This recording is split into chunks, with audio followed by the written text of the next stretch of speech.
है।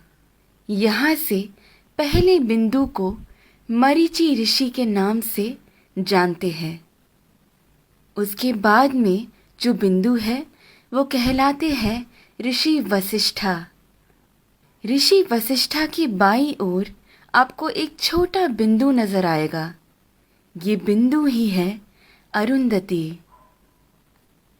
ऋषि वशिष्ठा के बाद आते हैं ऋषि अंगीरसा। फिर आते हैं ऋषि अत्रि।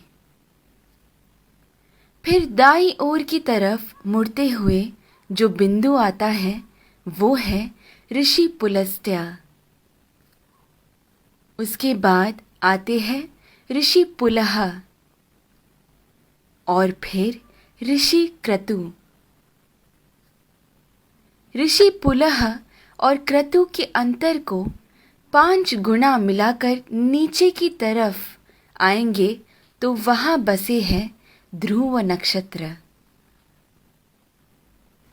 सदा उत्तर में रहने की वजह से उसे ध्रुव नक्षत्र कहा जाता है। इंग्लिश में हम इसे नॉर्थ स्टार के नाम से जानते हैं।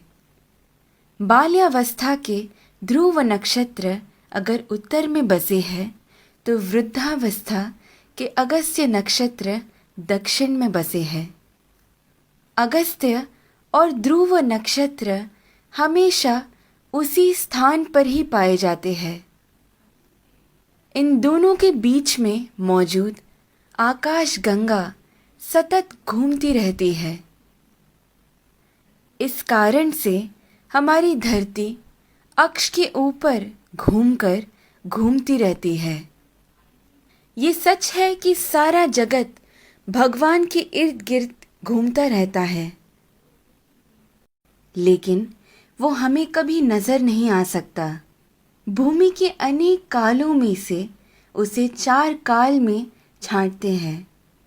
ऊपर नजर आ रहा पीठ के बल सोया हुआ प्रश्न चिन्ह के आकार में बना हुआ सप्त ऋषि मंडल हमें वसंत ऋतु में ठीक ऐसे ही नजर आता है। आगे बढ़ते हुए शिशिर ऋतु यानी ठंड के मौसम में हमें सप्त ऋषि मंडल ऐसे नजर आता है। फिर शरद ऋतु में जब सारे पत्ते झड़ने लगते हैं तब सप्त ऋषि मंडल हमें ऐसे पीठ के बल सोया हुआ प्रश्न चिन्ह के आकार में नजर आता है। और फिर ग्रीष्म ऋतु यानी गर्मी के मौसम में हमें सप्त ऋषि मंडल ऐसे शीर्षासन कर रहे प्रश्न चिन्ह के आकृति में नजर आता है। चाहे जो भी हो, जब हम ये सारे प्रश्न चिन्हों को एक साथ में देखते हैं, हमारे सामने एक विशेष आकृति हमें बनता हुआ नजर आता है। वही कहलाता है हमारा स्वस्तिक। स्वस्थ का मतलब है आरोग्यवान।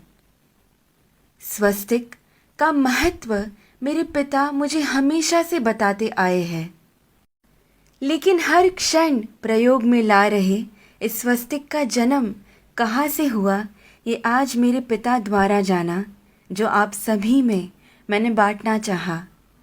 ध्रुव नक्षत्र को देखते हुए हमें ये मालूम होता है कि हम पूरी जिंदगी जिस दिशा की ओर बहते जा रहे हैं वही है उत्तर दिशा। इसीलिए शायद हमारी भूमि पर भी दक्षिण में अधिक जल है और उत्तर की ओर अधिक ज़मीन है। इस विषय को इतनी सुंदरता से वीडियो के रूप में बनाकर आप सभी को समझाने का श्रेय जाता है मुक्ता जी को। धन्यवाद। तत्परा अहोरात्रा।